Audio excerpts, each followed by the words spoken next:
Hi everyone, good evening. आप सभी प्यारे बच्चों को वार्म वेलकम करता हूं आपका वाईडी योर इंग्लिश ट्यूटर पे। फर्स्ट एडिटोरियल द हिंदू का आज कवर करेंगे। एक्ट नॉर्थ ये आर्टिकल है, पढ़ने में बहुत आसान है लेकिन भरा हुआ है ग्रामर से, वोकैब से, तो भरपूर इसका फ़ायदा उठाना। मैं कोशिश करूंगा हर चीज़ को बेसिक से कवर करने की। बेसिक से कवर करने का मतलब ही ये है कि हिंदी वाला बच्चा या नॉन इंग्लिश बैकग्राउंड वाला स्टूडेंट इंग्लिश वाले के बराबर आकर के एग्ज़ाम्स को अप्रोच कर सके। आज का आर्टिकल लिखा हुआ है लद्दाख और लद्दाख के लोगों की डिमांड्स पे। चलिए आर्टिकल को शुरू करते हैं बिना देरी के। क्लास को एक लाइक और एक शेयर देना, चैनल पे नए हो तो सब्सक्राइब करना ताकि शाम को रोज़ इस क्लास का नोटिफिकेशन आपको मिल सके।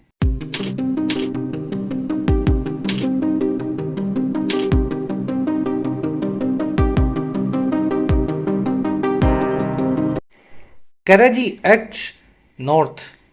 नॉर्थ का मतलब होता है उत्तर दिशा, समझते ही हैं आप, east west north south. Act का मतलब होता है हरकत करना।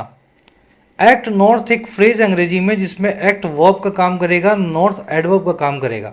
कह रहे जी हरकत तो करनी है, आपको एक्शन तो लेना है, लेकिन लेना है नॉर्थ वाले लोगों के लिए, या फिर यूँ कहें लद्दाख में रहने वाले लोगों के लिए। लद्दाख नॉर्थ में है ना, तो इंडिया की पॉलिसी होनी चाहिए एक्ट नॉर्थ करने की, हमारी नॉर्दर्न स्टेट्स जो हैं लद्दाख के आसपास की, और लद्दाख को इनकी बात सुनी जाए, इनके लोगों की मांगों को पूरा किया जाए। चलिए टाइटल पैराग्राफ को देखते हैं क्या कहना चाह रहा है। कह रहा है जी India must attend to the grievances of the people of Ladakh. वही वाली बात है। कह रहा है जी भारत को अटेंड टू करना ही होगा। देखिए अटेंड करना यानी किसी चीज़ में शामिल होना। अगर आपने मीटिंग अटेंड की तो मीटिंग में शामिल हुए, और अटेंड के बाद अगर टू लग जाए तो इसका मीनिंग होता है जी किसी चीज़ पे ध्यान देना, किसी चीज़ की परवाह करना, उस पर कुछ एक्शन लेना। तो कह रहे जी भारत को अटेंड नहीं करना है, भारत को अटेंड टू करना है, ध्यान देना है, परवाह करनी है। और किस चीज़ की? उन सभी ग्रीवांसेस की या शिकायतों की जो है पीपल ऑफ लद्दाख के यानी लद्दाख के लोगों की। तो ये सेंटेंस को आपको ऐसे ब्रेक करना है। इंडिया आपका सब्जेक्ट है, ग्रीन कलर में सारे सब्जेक्ट्स को मैंने ग्रीन कलर दे दिया है। सारी वर्ब्स आपको मिलेंगी पिंक में। सब्जेक्ट वर्ब आप मिलाते जाएंगे, अंडरस्टैंडिंग भरपूर अच्छी होगी। ग्रीवांस का मतलब होता है ग्राउज, कंप्लेंट या शिकायत। ये वर्ड आपको भी डिटेल में दिखाएंगे। चलिए अब जल्दी से आगे बढ़ते हैं। ये भारी भरकम ग्रीवांसेस, ऐसे सारे वर्ड्स को फटाफट देख लो ताकि आप क्लास को स्मूथली ले सको। देखिए YouTube पे तो अपनी क्लासेस आई रही हैं। इन क्लासेस के साथ साथ अगर स्ट्रक्चर्ड वे में आप अपने एग्जाम की प्रिपरेशन करना चाहो तो मेरी गाइडेंस में आप कर सकते हैं। ऐप के ऊपर YT your English tutor app, आपकी अपनी ऐप, कमेंट सेक्शन में इसका लिंक दिया गया है। English unlocked course full fledged चल रहा है। 10 दिन पहले कोर्स लॉन्च हुआ है। 2025 और 26 का हर एग्जाम का इंग्लिश का पोर्शन इस कोर्स में कवर्ड है।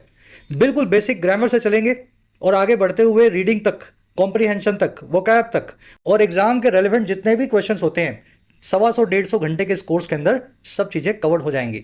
फ़ायदा ले सकते हैं इस कोर्स का। कोर्स अभी लॉन्च हुआ है। यूज़ करें कूपन अनलॉक्ड को ताकि आपको कम फी के अंदर कोर्स मिल सके।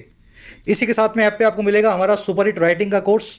इस कोर्स में आपको लिखना सिखाया जाता है 50 घंटे में। सिर्फ काम की बात होती है 50 से 60 घंटे के अंदर किसी भी एग्जाम का राइटिंग का पोर्शन, डिस्क्रिप्टिव का पोर्शन आप यहाँ पे कवर कर सकते हैं। इस कोर्स के साथ साथ आपको मिशन यूपीएससी कोर्स मिलेगा। सिविल सेवाओं के लिए अगर आप माइग्रेशन करना चाहें हिंदी से इंग्लिश में, ऐसे राइटिंग के लिए, प्रेसी के लिए, सी सेट के लिए, तो इस कोर्स की मदद से आप खुद को माइग्रेट कर सकते हैं टू इंग्लिश लैंग्वेज। कोई भी क्वेरी हो ऐप से रिलेटेड, ये नंबर है व्हाट्सएप का, इस नंबर पे आप टीम से बात कर सकते हैं। ऐप का लिंक कमेंट सेक्शन में गिवन है। चलिए ये अपनी वोकैब शीट। फर्स्ट वर्ड अपने पास इंडिजिनस। देखिए इस वर्ड को याद करने का तरीका है, इसमें इंडिया की स्पेलिंग आ रही है हल्की सी। हमारे लिए इंडिजिनस वो है, वो चीज़ है या वो इंसान है जो यहाँ का, इंडिया का लोकल है। कोई भी चीज़ पकड़ लो जो भारत में होती है, भारत से ही पैदा हुई थी, तो वो इंडिजिनस है हमारे लिए। अब ज़रूरी नहीं है ये इंडिया के लिए ही बने, ये तो आपको याद करने के लिए बताया है। अगर कोई चीज़ पाकिस्तान में बनी थी, पाकिस्तान के ही लोगों की, समझ गए ना, पाकिस्तान के लोगों ने उसको जो है पहली बार इस्तेमाल किया था या बनाया था, तो वो वहाँ के लोगों के लिए इंडिजिनस है। जैसे kangaroos are indigenous to Australia. Kangaroo जो हैं ऑस्ट्रेलिया के नेटिव हैं, लोकल हैं। दुनिया में कहीं भी कंगारू मिले, आया वो ऑस्ट्रेलिया से ही था।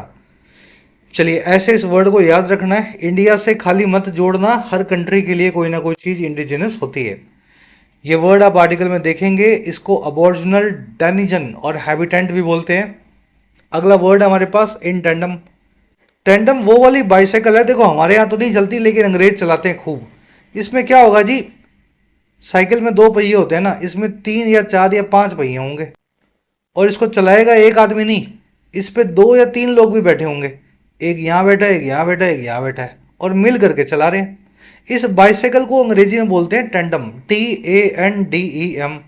अब मुझे बताओ, ये बाइसाइकिल अगर चलानी हो, ये साइकिल आगे बढ़ानी हो, तो क्या सभी लोगों को मिल करके काम नहीं करना होगा? ये भाई अगर आगे पेडल मारे और ये पीछे पेडल मारने लगे तो साइकिल आगे चलेगी? तो इन टेंडम का मतलब होता है, जैसे ये टेंडम बाइसाइकिल चलती है वैसे क्लोज कोऑपरेशन में, बहुत नज़दीकी नज़दीकी सहयोग के साथ में किसी चीज़ को आगे बढ़ाना है ना, तो to do something in close cooperation. The world's investigative agencies are working in tandem. दुनिया भर की जांच एजेंसियां हाथ में हाथ मिला के काम कर रही हैं, इन टेंडम काम कर रही हैं क्लोज कोऑपरेशन में। और क्यों? To figure out the origin of the कोविड-19 वायरस। फिगर आउट करने के लिए, पता लगाने के लिए सोर्स को, ओरिजिन को कोविड-19 वायरस के। अब तो खैर पता ही है चाइनीज वायरस था, लेकिन जब ये नहीं पता था तब ये सेंटेंस हमने बनाया था। चलिए, इन टेंडम ये फ्रेज आप आर्टिकल में देखेंगे, समझाया वक्त इसीलिए लगाया इस वर्ड पे ताकि आप इसको दिमाग में बैठा सकें। अगला वर्ड है इम्पेरेटिव, बड़ा कॉमन सा वर्ड है। ऐसी चीज जो एक ड्यूटी की तरह हो, फर्ज की तरह हो और बहुत जरूरी हो। जैसे एज ए स्टूडेंट आपके लिए इम्पेरेटिव है मेहनत करना, अगर नहीं कर रहे हो तो अपने फर्ज से, अपनी ड्यूटी से आप मुंह चुरा रहे हो। तो इस वर्ड को अंग्रेजी में इम्पेरेटिव बोलते हैं। It is an imperative that the government should cut down it's import budget. ये एक नेसेसरी या खास ड्यूटी है, फर्ज है कि सरकार कम करे, कट डाउन करे अपने इम्पोर्ट बजट को, अपने आयात के खर्चों को। चलिए, ये वर्ड आर्टिकल में आएगा, सिनोनिम इसका मैंने लिखा होगा एक आधा। नेसेसिटी, ऑब्लिगेशन, एक्जिजेंसी इसको बोलते हैं। अगला वर्ड अपने पास ग्राउज। देखिए, ग्राउज होती है कंप्लेंट, शिकायत, और कंप्लेंट को अंग्रेजी में ग्रीवांस भी बोलते हैं। किसी चीज़ को लेकर के आपको गुस्सा हो, है ना, आपको बुरा लग रहा हो, तो वो ग्रीवांस है आपका। द वर्कर्स मेन ग्राउज या grievance is that they are not paid on time. इन सभी वर्कर्स की सबसे बड़ी शिकायत या ग्राउज ये है कि इनको वक्त पे इनकी वेजेस नहीं मिलती है, मजदूरी नहीं मिलती है, they are not paid on time. चलिए, ग्रीवांस वर्ड आर्टिकल में देखेंगे, कॉमन वर्ड है वैसे, स्पेलिंग जरूर देखना है इसको, आई बिफोर ई। ठीक है, ग्रीवांस की स्पेलिंग लिख रहे हो तो आई लगाना है ई से पहले और आगे वांस लगेगा। लास्ट वर्ड अपने पास प्रोट्रैक्टेड। प्रोट्रैक्टेड का मतलब है लंबी खिंची हुई कोई चीज जो सालों साल चले, खत्म होने का नाम ही ना ले। Protracted, eternal, sustained, chronic, lasting, endless, prolonged, eternal, enduring, durable, सब एक दूसरे के सिनोनिम है। समझ पा रहे हो ना आप? The sage was in internal या protected quest for truth and nirvana.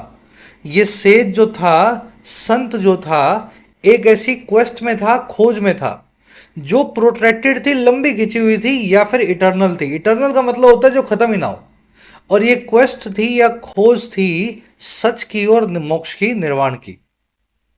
जो आज सस्टेन नाम का वर्ड इसका सिनोनिम है। You will see this word in the article today. पांचों वर्ड्स डिटेल में आपको करवा दिए हैं। अब आर्टिकल पे आ जाओ, एक समरी आपको दें। इस शीट को आप टेलीग्राम से डाउनलोड कर लेना, फर्स्ट कमेंट में टेलीग्राम ग्रुप का लिंक दिया गया है वीडियो के नीचे। ठीक है, सारे notes, notifications, everything you will find on Telegram. चलिए, एक समरी आपको दें। देखिए, लद्दाख को जब से यूटी बनाया गया था 2019 में, है ना, कश्मीर के विभाजन के बाद, बाइफर्केशन के बाद, तब से वहाँ के लोगों की एक मांग थी कि हमारे यहाँ की ज़्यादातर पॉपुलेशन, आबादी जो है ट्राइबल है लद्दाख में, और ट्राइबल पॉपुलेशन के लिए संविधान में एक खास जो है ना शेड्यूल बनाया गया है, 6 शेड्यूल, 6वीं अनुसूची, जिसमें वहाँ की भाषा, कल्चर, नौकरियाँ, रोजगार के अवसर, हर चीज़ को ट्राइबल लोगों के लिए सुरक्षित रखा जाता है, कंजर्व करके रखा जाता है। तो लद्दाखी लोगों का कहना था जी हम पे भी लागू कर दो 6वीं अनुसूची, हम पे भी 6 शेड्यूल लगा दो, हमारा कल्चर भी अलग है, यूनिक है। फाइनली इस बात को सरकार ने सुना, एक हाई पावर कमेटी बनाई, उसकी रिकमेंडेशन पे कुछ नए रूल्स बनाए जो अब लागू हो जाएंगे, जिसमें लद्दाख के लोगों को राहत मिलेगी, इनकी मांग पूरी होगी। आज की टोन है कंस्ट्रक्टिव, जिसमें आप चीज़ों को पॉजिटिवली देख करके जो है समझा रहे हो। साथ में आपको सिंपैथेटिक मिलेगी, इसमें सिंपैथी दिखाई गई है लद्दाख के लोगों पे। चलिए शुरू करें। फर्स्ट पैराग्राफ, आराम से वीडियो को पॉज करें, इसको एक रीडिंग दें, इसका मीनिंग निकालें, फिर मेरे साथ पढ़ेंगे आप भी।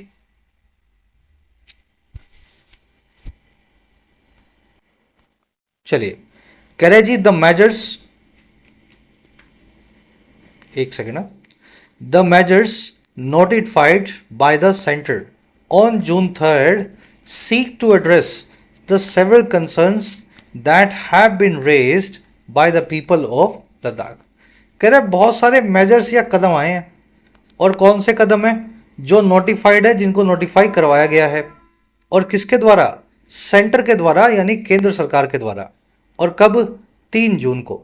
कह रहा है ये सारे कदम जो है ना, ये कोशिश करते हैं, सीख करते हैं, और क्या करने की, कि ये एड्रेस करें, संबोधित करें, हल निकालें बहुत सारी चिंताओं का, कंसर्न्स का।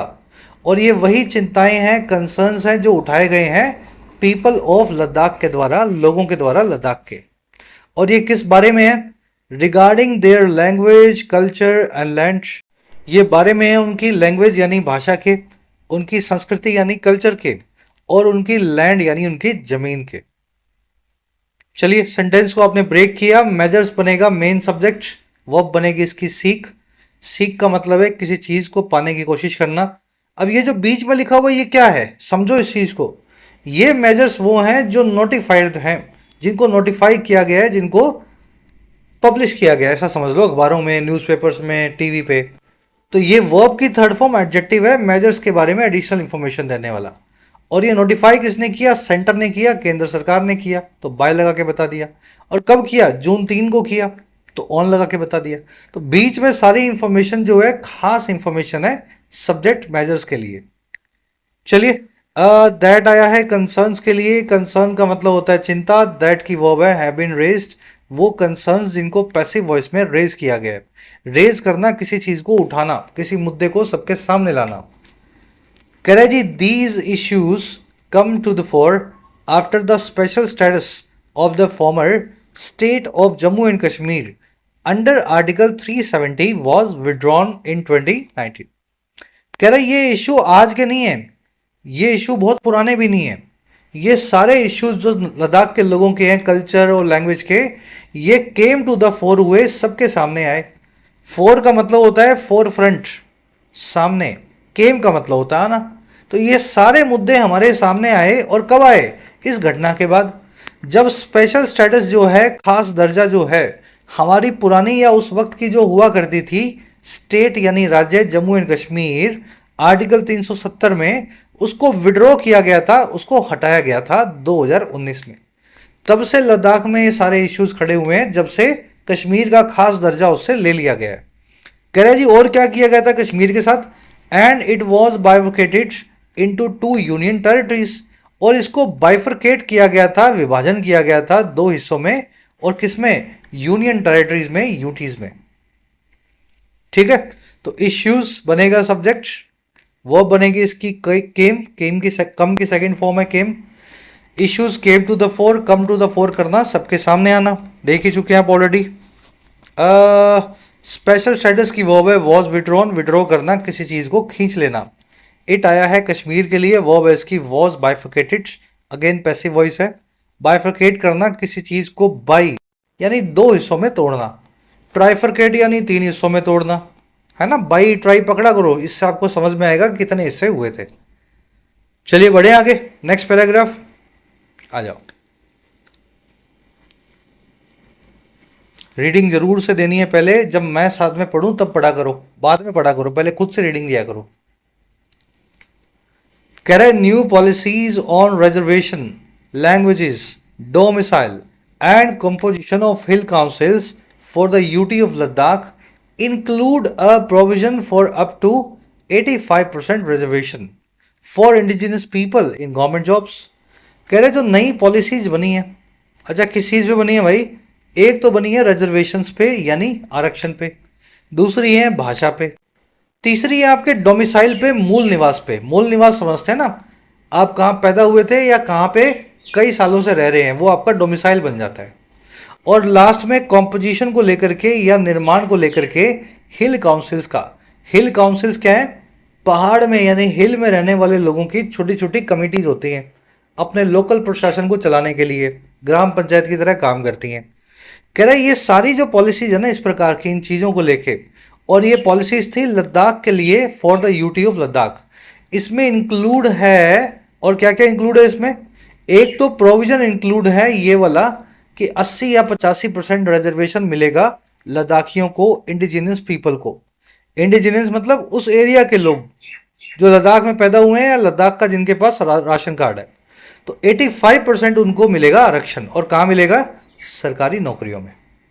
देखो सब ले दे करके झगड़ा होता है पैसे का, लाइफस्टाइल का, जॉब और रोजगार का, है ना, लैंग्वेज और ये सब तो है ही, लेकिन पहले आदमी का पेट भरा होना चाहिए। तो यहाँ भी झगड़ा रिजर्वेशन का ही था और लैंड का था। तो इसको अब लद्दाख को जो है ये नई पॉलिसी मिल चुकी है, जहाँ पे लद्दाख की सरकारी नौकरियों में 85% लोग लद्दाखी ही होंगे। चलिए पॉलिसीज की वो है, इंक्लूड इंडिजीनियस यानी लोकल, रिजर्वेशन आप समझते हैं, आरक्षण। कह रहे जी further clarity is expected when the rules are framed. कह रहे इस बात पे और क्लैरिटी और ज़्यादा स्पष्टता एक्सपेक्टेड है पैसिव वॉइस में, इसकी और हमें आशा है कि आएगी। और कब आएगी? जब रूल जो हैं उनको फ्रेम किया जाता है। अभी तो एक्ट बना है, एक्ट के ऊपर रूल बनेंगे। रूल क्या होते हैं? Detailed rules. सरकार एक कानून बनाएगी, फिर उस कानून के ऊपर 6 महीने टाइम लगा करके डिटेल में रूल लिखेगी। तो कह रहा है जब रूल बनेंगे इस नए कानून पे तब ज़्यादा स्पष्टता या क्लैरिटी हमें मिलेगी। क्लैरिटी की वर्ब है इज एक्सपेक्टेड पैसिव वॉइस में। रूल्स की वर्ब है आर फ्रेम्ड, फ्रेम करना, किसी चीज़ को बनाना, यहाँ भी पैसिव। कह रहा है several states in the north east have reservation above 80% for indigenous people in various sectors. कह रहे जी बहुत सारी स्टेट्स हैं हमारे नॉर्थ ईस्ट में, कह रहे जी उनके पास रिजर्वेशन है या फिर आरक्षण है, और कितना? 80% से भी ज़्यादा। और किसके लिए? वहाँ के लोकल लोगों के लिए, अलग अलग सेक्टर्स में। कह रहे जी for instance Mizoram has 92%, Arunachal Pradesh has 80% in jobs. कह रहे अगर इंस्टेंस के लिए देखें, फॉर इंस्टेंस यानी एग्जाम्पल के लिए देखें, तो मिजोरम में 92% रिजर्वेशन है सरकारी नौकरियों में, और अरुणाचल प्रदेश में 80% रिजर्वेशन है जॉब्स के अंदर। तो और भी स्टेट्स में मिला हुआ है 6वें शेड्यूल के अंदर, है ना, रिजर्वेशन। चलिए सेवरल स्टेट्स की वर्ब है हैव, और मिजोरम की वर्ब है हैज, अरुणाचल प्रदेश की वर्ब है हैज। कह रहे जी to be counted as a domicile of Ladakh a person must have a continuous 15 years stay from 2019 in Ladakh. कह रहे जी काउंट किए जाने के लिए या गिना जाने के लिए एक डोमिसाइल लद्दाख का या मूल निवासी लद्दाख का, डोमिसाइल समझते हैं ना, जहाँ पे आप बहुत लंबे वक्त से रह रहे हो या जहाँ पैदा हुए हो वहाँ के आप डोमिसाइल होते हैं। कह रहे जी लद्दाख यूटी का मूल निवासी कहलाए जाने के लिए या उसकी लिस्ट में काउंट होने के लिए किसी भी इंसान को कम से कम कंटिन्यूस होना पड़ेगा एक 15 साल का स्टे, और कब से? जो 2019 से काउंट होगा लद्दाख में।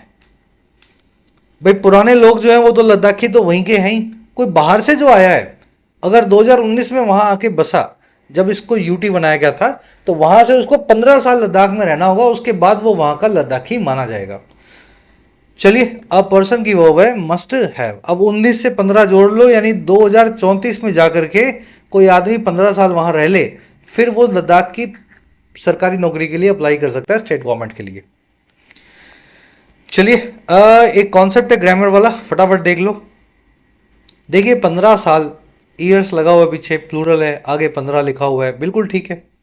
लेकिन जब भी ऐसे नाउन आपको मिले जिनके आगे कुछ नंबर हो, 3, 4, 5, 15, 20, और जो प्लूरल हो, प्लूरल ही है ना 15 साल, तो भाई 1 साल सिंगुलर होता है, 15 साल प्लूरल होता है। एक लड़का सिंगुलर है और 15 लड़के प्लूरल हैं। तो ये कॉन्सेप्ट जो है ना सिंगुलर प्लूरल वाला खत्म हो जाता है जब ऐसे किसी नाउन के आगे दूसरा एक नाउन रखा हो। जैसे पीरियड नाम का नाउन रखा हुआ है 15 साल के, पीरियड का मतलब होता है दौर, और ये 15 साल जो है इस पीरियड के बारे में कुछ बता रहा है। एक दौर है, पीरियड है जो है 15 साल का। अब ये 15 साल जो है ना अचानक से एक एडजेक्टिव का काम करने लगा।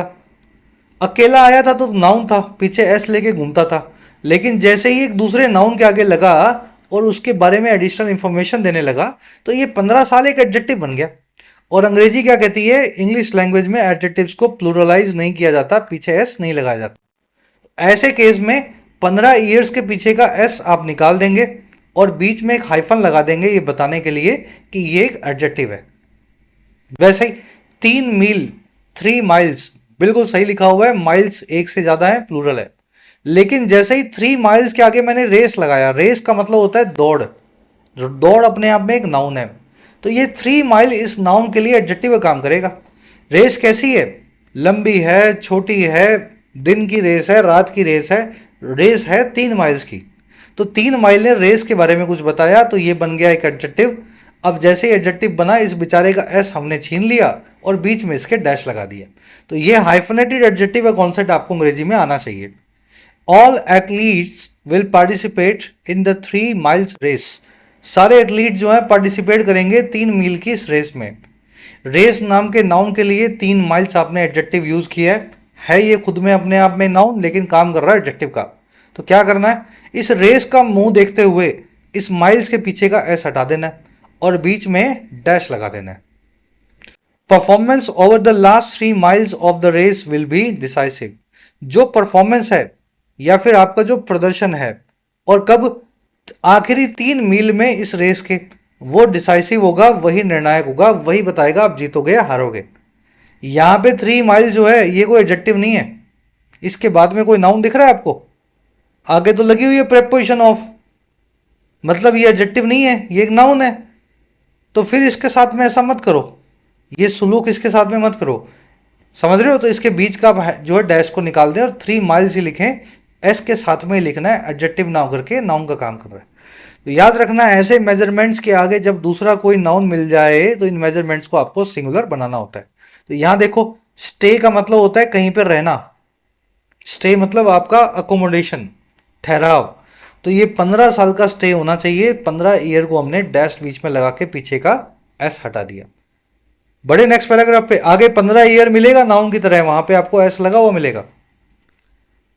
चलो फटाफट देखो इस सेंटेंस को, पूरे पैराग्राफ।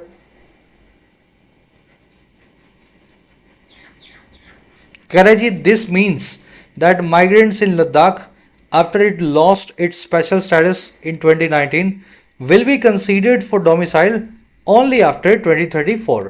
कह रहे इस बात का यही मतलब है, जो माइग्रेंट्स लद्दाख में हैं, जो प्रवासी लोग हैं, कह रहा, और कब, जब इसने लूज कर दिया था अपने खास दर्जे को 2019 में।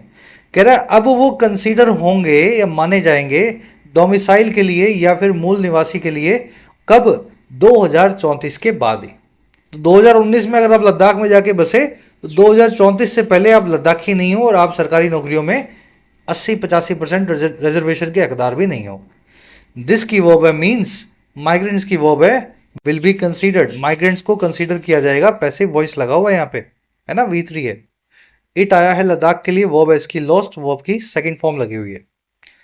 कह रहा है the comparable provision in the UT of J&K considers anyone who has completed 15 years as a registered migrant eligible for domicile. कह रहा है इससे अगर कंपैरेबल प्रोविजन देखें, मिलता जुलता रूल देखें, और कहाँ पे, यूटी ऑफ J&K में, जम्मू एंड कश्मीर की यूटी में। कह रहा है वो कंपैरेबल प्रोविजन जो है वो कंसीडर कर लेता है या मान लेता है किसी को भी जिसने 15 साल पूरे किए हैं, 15 ईयर्स, एक रजिस्टर्ड माइग्रेंट के तौर पे, रजिस्ट्रेशन करवा के प्रवासी के तौर पे। और कह रहा है ये कैसे मानता है इनको, ये इनको मान लेता है एलिजिबल या लायक डोमिसाइल के लिए, मूल निवास के लिए। तो अगर आप में 15 साल वहाँ पे किराएदार की तरह रहे, या आपने घर की रजिस्ट्री करवा के घर लिया, राशन कार्ड बनवाया, आधार कार्ड में एड्रेस अपडेट करवा लिया, ऐसा कोई भी रजिस्ट्रेशन का काम आपने कश्मीर में किया हो, 15 साल तक किया हो, तो वहाँ पे आप कश्मीरी मान लिए जाओगे। लेकिन लद्दाख में 2019 से ये कैलकुलेशन शुरू होगी। चलिए, प्रोविजन की वर्ब है कंसीडर्स, हु की वर्ब है हैज़ कंप्लीटेड। अब यहाँ देखो 15 साल, आगे कोई नाउन नहीं है, तो बिंदास पीछे एस लगा हुआ है, बीच में हाइफन भी नहीं है। करवाया था ना आपको कॉन्सेप्ट। यहाँ पे 15 साल के आगे नाउन था, तो 15 के बीच में डैश लगाया, पीछे का एस निकाल दिया। यहाँ पे ऐसा कुछ भी नहीं है, कोई नाउन नहीं है, तो इसको खुद ही आपने नाउन मान के एस लगा के रखा है। कह रहा है in hill council 1/3 of the seats will be reserve for women as per the policy. जो हिल विलेज काउंसिल होती है ग्राम पंचायत की तरह, उसमें 1/3 जो सीटें हैं वो रिजर्व की जाएंगी पैसिव वॉइस में औरतों के लिए, महिलाओं के लिए। और कह रहा है कैसे, इस पॉलिसी के हिसाब से। चलिए 1/3 ऑफ द सीट्स की वो विल बी रिजर्व।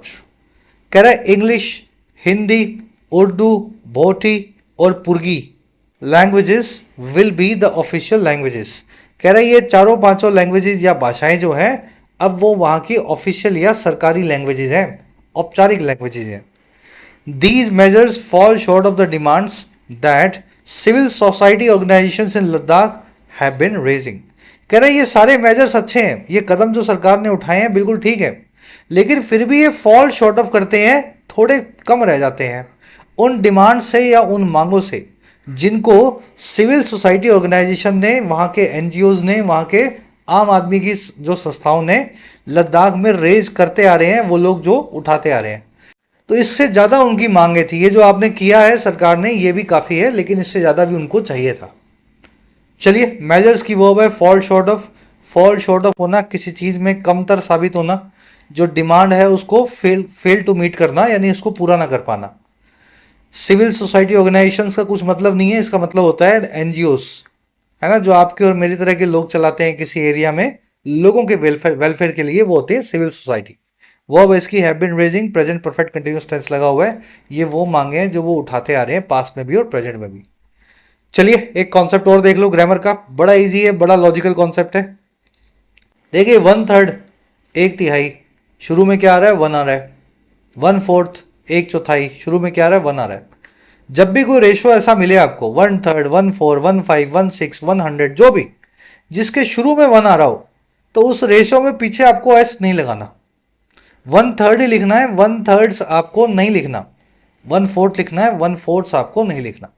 लेकिन अगर शुरू में 1 ना आ रहा हो, 1 के अलावा कोई भी नंबर आ रहा हो, जैसे 2/3 लिखा हो, 3/5 लिखा हो, 7/9 लिखा हो, कोई भी नंबर हो शुरू में 1 के अलावा, यहाँ 2 है, यहाँ 3 है, यहाँ 7 है, उस केस में आप पीछे एस लगाते हैं। 1/3 का मतलब है एक के ही 3 हिस्से और उनमें से एक हिस्सा आपको रख लेना है ना, तो सिंगुलर ही हुआ ना ये। लेकिन 2/3 का मतलब क्या है, 1/3 इंटू में 2, यानी दो 1/3 है अपने पास, 1/3 के 2 हिस्से हैं, तो इसलिए आप पीछे एस लगा रहे हैं। 3/5 का मतलब भी यही है, 1/5 इंटू में 3। चलिए अगर इस कॉन्सेप्ट को देखें, the 2/5 of the budget is या are dedicated to health, the 1/3 of the applicants was ever absent. First case में आपने लिखा है 2/5 जो है बजट का वो डेडिकेटेड है हेल्थ के ऊपर। 2/5 लिखा है तो पीछे ऐसे लगाना पड़ेगा, आगे 2 आ चुका है। सेकंड केस में आपने 1/3 लिखा है, 1/3 जो एप्लीकेंट्स हैं वो एबसेंट थे, तो इस केस में आपको 1 की वजह से एस को निकालना होगा। इतना कॉन्सेप्ट आपने सीख लिया। अब इस कॉन्सेप्ट का एडवांस वर्जन भी सीख लो, ये अगर सीख चुके हो तो। 1/3 2/5 3/4 ये सारे जो रेशो है ना, इनकी खुद की कोई वर्ब नहीं होती। आपको देखने में लगेगा इन्होंने वर्ब ले रखी है, जैसे यहाँ 1/3 ने वर्ब ले रखी है विल बी रिजर्व्ड, लेकिन इनकी खुद की कोई वर्ब नहीं है। वर्ब है इनके बाद में रखे हुए, ऑफ के बाद में रखे हुए नाउन की। 1/3 किसका, 1/3 किसका, सीट्स का। सीट्स एक प्लूरल नाउन है तो वर्ब को प्लूरल रखो, अगर ये सिंगुलर या अनकाउंटेबल नाउन होता तो वर्ब सिंगुलर होती। जैसे फर्स्ट केस में देखो 2/5 आपने कर दिया, लेकिन ऑफ के बाद में नाउन रखा हुआ है बजट। बजट एक सिंगुलर नाउन है, अनकाउंटेबल मान लो या सिंगुलर मान लो, तो सिंगुलर नाउन के लिए वर्ब आपको इज लगानी होगी, ना कि आर। सेकंड केस में 1/3 की वर्ब, ये एस को आपने निकाला, ऑफ के बाद में लिखा हुआ एप्लीकेंट्स, एप्लीकेंट्स प्लूरल है, तो वर्ब यहाँ पे आएगी प्लूरल वर्ब, ना कि। तो इन रेशियोज की खुद की विचारों की कोई वर्ब नहीं है, 1 को देख के 2 को देख के वर्ब मत लगाना, इनके ऑफ के बाद में रखा हुआ नाउन डिसाइड करता है वर्ब कैसी होगी। चलिए मेरे ख्याल से कॉन्सेप्ट लॉजिकली आपने सीख लिया ना, गलती नहीं करोगे इसमें। यहाँ पे 1/3 सीट्स लिखा हुआ था, हालांकि वर्ब तो यहाँ पे विल लगी हुई है, विल से आपको वर्ब का पता नहीं लगेगा सिंगुलर प्लूरल का, लेकिन अगर कोई और फॉर्म में आती तो वो प्लूरल होती। चलिए next paragraph, second last paragraph है, फटाफट इसको देखो, खत्म करो। चलिए, कह रहे जी they want full statehood inclusion in the 6th schedule of the constitution which provides for special protection for tribes people in several parts of the country. कह रहे लद्दाखी जो है ना, इनकी डिमांड्स बहुत ज़्यादा थी, ये चाहते थे या ये चाहते हैं एक पूरा स्टेटहुड या राज्य का दर्जा, इनका इंक्लूजन भी हो, इनको शामिल भी किया जाए 6वीं अनुसूची में हमारे कॉन्स्टिट्यूशन की। और ये वही अनुसूची है जो प्रोवाइड करती है या देती है खास तरह की प्रोटेक्शन या हिफाजत ट्राइब्स पीपल के लिए या आदिवासियों के लिए बहुत सारे पार्ट्स में भारत के, in many parts of the country. कह रहा और क्या मांगते हैं, a second seat in the Lok Sabha, Lok Sabha में लद्दाख को एक की जगह 2 सीट मिले, सेकंड सीट भी इनको एक और एमपी इनका वहां से जाए। And the constitution of a public service commission, Ladakh के लिए अलग से एक पीएससी यानी पब्लिक सर्विस कमीशन का निर्माण हो। तो ये सारी डिमांड्स हैं इनकी जो अभी भी पूरी होना बाकी हैं। दे आया लद्दाखियों के लिए, वर्ब है इसकी वांट, इंक्लूजन यानी शामिल होना, विच आया है कॉन्स्टिट्यूशन के लिए या 6वें शेड्यूल के लिए, 6वीं अनुसूची के लिए, विच की वर्ब है प्रोवाइड्स, प्रोवाइड फॉर करना, किसी चीज़ का इंतजाम करना। लोकसभा राज्यसभा से पहले द लगेगा, हमेशा याद रखें। कह रहा है while Ladakh will with a population of 2.7 lakh according to 11 census has been demanding cultural safeguards to protect its identity, culture and land, the lack of jobs and employment opportunities for the youth were at the heart of protest. लंबा sentence है, इतना ही पढ़ लो। कह रहे जी जहां ऐसा है while, और कैसा है भाई कि लद्दाख जो है एक आबादी के साथ, पॉपुलेशन के साथ 2,74,000 लोगों की 2011 के हिसाब से। कह रहे जहां ऐसा है कि एक 2-2.5 लाख की आबादी के साथ में जो लद्दाख है वो मांग करता आ रहा है, हैज़ बीन डिमांडिंग, और क्या कि इसको कॉन्स्टिट्यूशनल यानी संवैधानिक सेफ गार्ड मिले या हिफाजत के रास्ते मिले ताकि ये प्रोटेक्ट कर सके अपनी पहचान को, अपनी संस्कृति को और अपनी लैंड को। 6th शेड्यूल की बात कर रहा है, इनको 6वें शेड्यूल में डाल दिया जाए तो कोई आदमी लद्दाख में रह नहीं सकता, वहाँ पे ज़मीन नहीं खरीद सकता है ना, जाने के लिए परमिशन चाहिए, ऐसे आपको लद्दाख को प्रोटेक्ट कर सकते हो आप। कह रहे जहाँ लद्दाख ये वाली डिमांड करता आ रहा है कि हमें भी डाल दो 6वें शेड्यूल में, कह रहे वहीं पे मेन मुद्दा जो है ना वो था लैक ऑफ जॉब्स या कमी जो है नौकरियों की या फिर रोजगार के अवसरों की, एम्प्लॉयमेंट अपॉर्चुनिटीज़ की, वहाँ की यूथ के लिए, वहाँ के नौजवानों के लिए। कह रहे ये जो लैक ऑफ जॉब्स का मुद्दा है ना, ये लैक ऑफ जॉब्स के मुद्दे ही एट द हार्ट ऑफ थे, यानी सबसे इंपॉर्टेंट पार्ट थे इन सारे प्रोटेस्ट का जो इन लोगों ने किया। और कैसे पता लगा, witness bye the union territory in past 5 years, जो प्रोटेस्ट विटनेस्ड हैं, जिनको हमने देखा है, जिनको हमने गवाही दी है इस यूनियन टेरिटरी ने, लद्दाख ने पिछले 5 सालों में। तो सारा झगड़ा जो है जॉब्स का ही था, भले ही ये डिमांड भी इनकी रही हो, मेन डिमांड इनकी ये है कि एक्चुअल में जॉब्स मिले, रोजगार मिले। लद्दाख की वो है हैज़ बीन डिमांडिंग, पीपीसी लगा हुआ है, प्रेजेंट परफेक्ट कंटिन्यूअस टेंस, पहले भी डिमांड कर रहा था, आज भी कर रहा है। सेफ गार्ड आप समझते हैं। Lack of jobs and opportunities की वर्ब है वर, टेक्निकली ये वर्ब जो है सिंगुलर होनी चाहिए थी, लैक जो है सिंगुलर वर्ब, सिंगुलर नाउन है, इसकी वर्ब सिंगुलर आपको रखनी चाहिए, वॉज लिखना चाहिए। एट द हार्ट ऑफ होना यानी किसी चीज़ के सबसे इंपॉर्टेंट हिस्से में होना, हार्ट मतलब आपका दिल, दिल बंद तो पूरा शरीर बंद। तो ये जो मांग थी ना, ये प्रोटेस्ट के हार्ट में थी, इसी मांग की वजह से प्रोटेस्ट चल रहे थे। विटनेस वर्ब की थर्ड फॉर्म एडजेक्टिव है। देखो हार्ट से बनने वाला फ्रेज आपने देख लिया, एट द हार्ट ऑफ होना, सबसे इंपॉर्टेंट पार्ट होना। दूसरे कई ऐसे फ्रेजेस और भी हैं जो हमारे बॉडी पार्ट से बने हैं, कोई अंगूठे से बना है, कोई सर से बना है, कोई दांत से, कोई जीभ से, कोई हाथ से, कोई नाक से, कोई आस्तीन से। कितने आपको याद है, एक बार खुद से ट्राई कर लो, मैं सारे आपको फिर लाइन से बताता जाऊंगा, नोट करते जाना। चलो इजी वाले पहले करेंगे। अंडर द थंब होना यानी अंगूठे के नीचे होना, अंगूठे के नीचे है तो किसी के, आप समझ गए ना, किसी के कहने में आप उसकी बात आप मानते हैं, जैसे वो कहता है आप करते हैं। और ऐसा ही कुछ होता है in the palm of hand होना, किसी इंसान की हथेली में होना, दोनों का मीनिंग सेम ही है, किसी से डोमिनेट होना, कोई आदमी आपके ऊपर बैठा हुआ है। कोई चीज़ ओवर द हेड निकली तो वो चीज़ आपको समझ में नहीं आई। ओवर द हेड मतलब सर के ऊपर से गुजर जाना। बाइट आप तब करेंगे अपनी टंग को जब आप अचानक से बोलते बोलते रुक जाएंगे। कोई ऐसी बात आप कर रहे थे जो आपको याद आएगा कि आपको नहीं करनी चाहिए, तो आप बाइट योर टंग करते हैं। जब कोई चीज़ आपके on the tip of the tongue होती है, यानी वो चीज़ आपको अच्छे से याद है लेकिन आपको उस समय याद नहीं आ रही है। कोई नाम, कोई मूवी, कोई गाना जो आपको अच्छे से याद था, एकदम जुबान की टिप के ऊपर था, सबसे आगे के हिस्से पे था, लेकिन आप बोल नहीं पा रहे हैं, उस वक्त आप भूल गए, तो on the tip of tongue. चलिए, फाइंड योर टीथ। एक्चुअल में टीथ नहीं था, यहाँ पे फीट था, मैंने गलत लिख दिया इसको।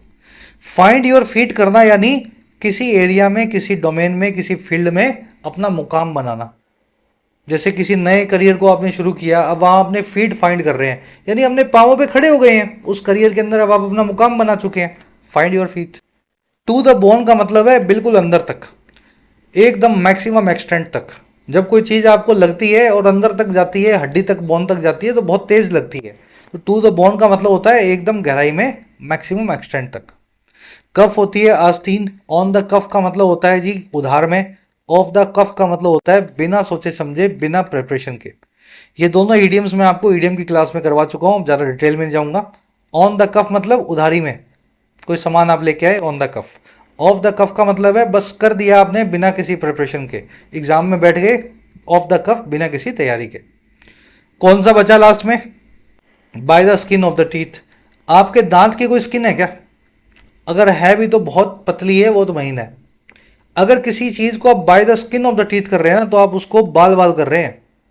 कहते हैं ना बाल बाल बचा, I was saved by the skin of the teeth, यानी बेयरली, बस आप कैसे ही करके आपने उस काम को किया, कहने भर के लिए। By the skin of the teeth का मतलब ये होता है। टीथ की कोई स्किन नहीं होती, अगर होती है तो बहुत महीन है, बहुत पतली है, ऐसे ही उस काम को आपने अंजाम दिया है। चलिए, ये सारी इडियम्स हैं, थोड़ा इंटरेक्टिव वे में समझा रहा हूँ, आप याद कर सके, नहीं तो नोट्स बना करके लिखवा करके याद करवा देता, फिर आप भूल जाते बाद में। लास्ट पैराग्राफ है, फटाफट देख लो इसको। आज के क्विज में पूछी है मैंने सारी, है ना। चलिए, कह रहा है a parliamentary panel was informed by the union home ministry earlier this week that none of the 112 1275 gazetted post in Ladakh has been filled since the region became a centrally administrated territory in 2019। कह रहा है एक संसदीय panel था, उसको inform किया गया या उसको बताया गया, और किसके द्वारा? हमारी होम मिनिस्ट्री के द्वारा, गृह मंत्रालय के द्वारा। अर्लियर दिस ईयर, इस साल की शुरुआत में। और क्या बताया गया? ये बताया गया कि 1275 गजटेड पोस्टें हैं। गजटेड पोस्टें यानी गजटेड अधिकारियों की पोस्ट, बड़े अधिकारियों की। उनमें से कोई भी जो है ना लद्दाख में, वो फिल नहीं हुई है। None of these post has been filled. और कब से नहीं हुई है? जब से ये रीजन बना है, एक सेंटर के द्वारा एडमिनिस्ट्रेटिव किया करता हुआ, या प्रशासन में सेंटर के नीचे आता हुआ टेरिटरी, या मतलब समझ गए ना, जमीन 2019 में। तो जब से ये यूटी बना है, सेंटर के नीचे आया है, तब से यहाँ पे बड़े सरकारी अफसरों की सारी पोस्ट जो है वो खाली है। 1275 में एक भी नहीं भरी हुई है। पैनल की वर्ब है वॉज इन्फॉर्म्ड, पैसिव वॉइस में नन ऑफ द पोस्ट की वर्ब है हैज बीन फिल्ड। नन को जनरली सिंगुलर वर्ब दी जाती है, नन ऑफ को आप सिंगुलर वर्ब देंगे तो अच्छा होगा, है ना। एसएससी बैंक के हिसाब से सिंगुलर वर्ब देना ही ठीक है। रीजन की वर्ब है बिकेम। कह रहा था sustained campaign by the Ladakhis both in Kargil and Leh forced the government to form a high powered committee in 2023। कह रहा है जो कैंपेन आया, या सस्टेन्ड कैंपेन आया, सस्टेन्ड यानी लंबा खींचा हुआ, 5 साल चलता हुआ, याद है ना, प्रोट्रैक्टेड, सस्टेन्ड, ड्यूरेबल, इटर्नल। ये जो लंबा खींचा हुआ अभियान आया या कैंपेन आया लद्दाखियों के द्वारा, दोनों ही जगह पे, कारगिल में भी, लेह में भी। कह रहा है इसने फोर्स कर दिया या मजबूर कर दिया सरकार को या गवर्नमेंट को कि वो फॉर्म करे एक high powered committee. High powered committee यानी किसी बड़े मुद्दे पे बड़ा फैसला लेने वाली कमेटी। और ये कब किया फोर्स? पिछले साल 2023 में। और ये होगी headed by minister of state Nityanand Rai. Nityanand Rai साहब जो हैं मिनिस्टर ऑफ स्टेट, ये इस कमेटी की अगुवाई में होंगे। अच्छा, फॉर्म क्यों करना है? टू लगा के बता रहा है, to look into their demands, ताकि इन लोगों की डिमांड्स में लुक इनटू किया जा सके, अंदर घुस के इन्वेस्टिगेट किया जा सके। तो इस वजह से सरकार मजबूर होकर के 2019 से 2023 तक 23 में उन्होंने आकर के कमेटी बनाई। चलिए, कैंपेन की वर्ब है फोर्स किया गया, वर्ब की सेकंड फॉर्म में। कैंपेन का मतलब है अभियान, लुक इनटू करना, किसी चीज़ के अंदर इन्वेस्टिगेट करना, अंदर घुस के देखना। हेडेड यहाँ पे कमेटी के लिए आया, ये वो कमेटी है जो हेडेड है, जिसकी अगुवाई कर रहे हैं ये वाले minister. Kerala Ladakh is strategically located at the junction of India, Pakistan and China. Kerala Ladakh जो है बहुत स्ट्रेटेजिक पोजीशन पे है, लोकेटेड है, स्थित है जंक्शन के ऊपर, तिराहे के ऊपर, इंडिया, पाकिस्तान और चाइना के। कह रहा है where both neighbours have border disputes with India, जहां पे दोनों ही नेबर्स के बॉर्डर डिस्प्यूट्स हैं, बॉर्डर को लेकर के झगड़े हैं भारत के साथ। लद्दाख की वर्ब है इज लोकेटेड, पैसिव वॉइस में। लद्दाख जो है स्थित है, नेबर्स की वर्ब है। कह रहा है जी recent developments have demonstrated that both these countries often act in tandem. कह रहा है जो रीसेंट डेवलपमेंट्स हुई हैं, घटनाक्रम हुए हैं, उन्होंने भी दिखाया है कि दोनों ये देश जो हैं, पाकिस्तान और चाइना, अक्सर वो हरकत में आते हैं मिलजुल करके, क्लोज कोऑपरेशन के साथ। टैंडम याद है ना आपको? तो ये दोनों मिलजुल करके इंडिया को परेशान करने की कोशिश करते हैं, ये हमें पता लगा है। डेवलपमेंट्स यानी घटनाक्रम जो वाकई अभी रिसेंट में हुए हैं। डेवलपमेंट्स वर्ब इनकी हैव डिमॉन्स्ट्रेटेड, वर्ब की थर्ड फॉर्म, डिमॉन्स्ट्रेट करना, किसी चीज़ को दिखाना। बोथ दीज कंट्रीज की वर्ब है एक्ट, इन टैंडम यहाँ पे एडवर्ब है। कह रहा है इसलिए it is imperative that New Delhi pays close attention to the sentiments of the region. कह रहा है इसलिए ये इम्पेरेटिव है, जरूरी है कि नई दिल्ली जो है, भारत सरकार, वो पे करे बहुत खास अटेंशन को, क्लोज जो है अटेंशन को, ध्यान को इस रीजन की सेंटिमेंट्स पे या इनके मांगों पे, भावों पे, है ना। सेंटिमेंट आप समझते हैं। चलिए, एट की वर्ब है इज, इम्पेरेटिव नेसेसरी ड्यूटी, नई दिल्ली यानी केंद्र सरकार, वर्ब है इसकी पेश। चलिए रैप अप करें क्लास को। आर्टिकल थोड़ा लंबा था लेकिन पढ़ने में मुश्किल बिल्कुल नहीं लगा मुझे, पढ़ाने में भी नहीं लगा। इनफैक्ट फर्स्ट क्वेश्चन है अपना, अब जो सीखा है इन क्वेश्चंस पे अपने को अप्लाई करना है, साथ में ट्राई देते जाओ। आर्टिकल में मेंशन हुआ कि 1275 की 1275 गेस्टेड पोस्ट जो है वो खाली हैं। इससे क्या बताना चाह रहा है ऑथर, क्या हाईलाइट करना चाह रहा है?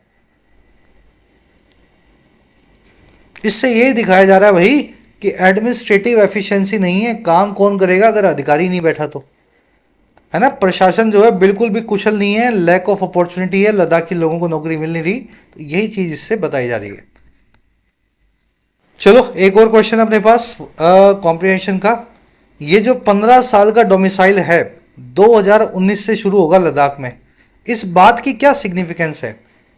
इस बात से कौन खुश होगा, कौन नाराज होगा, लद्दाखी लोगों को क्या फायदा होगा?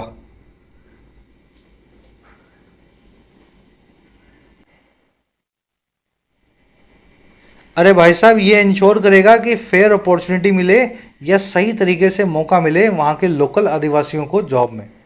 2034 तक तो पूरा ही टाइम मिल गया, 80-82% जो रिजर्वेशन है वो 2019 से पहले जो आकर के बसा है लद्दाख में, डोमिसाइल उसके पास ही है। तो एक 15 साल का एक जो है ना, सरकार ने एक इनको डेडलाइन समझ लो, 15 साल तक आप जो है आराम से नौकरी कर सकते हो। चलिए अब कुछ क्वेश्चंस हैं जो खुद से आप सॉल्व करेंगे। मैच द कॉलम लेकर के आया हूँ आज मैं, थोड़ा वैरायटी हो जाती है तो अच्छा होता है। आपको इंडिजिनियस को ABCDE सही वाले जो है मीनिंग से मिलाना है। ग्राउज का मीनिंग हो सकता है नेटिव हो, ऑफ द कफ का मतलब हो सकता है कंप्लेंट हो, तो इनको आपस में आप मैच करवाएंगे। आंसर फर्स्ट कमेंट में मैंने डाल दिए हैं। लास्ट में मिलेंगी 3 एरर्स, जो कॉन्सेप्ट्स आपने सीखे उन्हीं एरर्स के ऊपर बेस्ड है। आराम से ढूंढ लो और ढूंढ करके कमेंट सेक्शन में से मैच कर लेना, ठीक है। आउट ऑफ 10 कितने मार्क्स मिले जरूर से बताना। 3 से लेके 10 तक यानी 8 क्वेश्चंस के आंसर फर्स्ट कमेंट में मैंने डाल दिए। चलिए अंटिल देन साइनिंग आउट।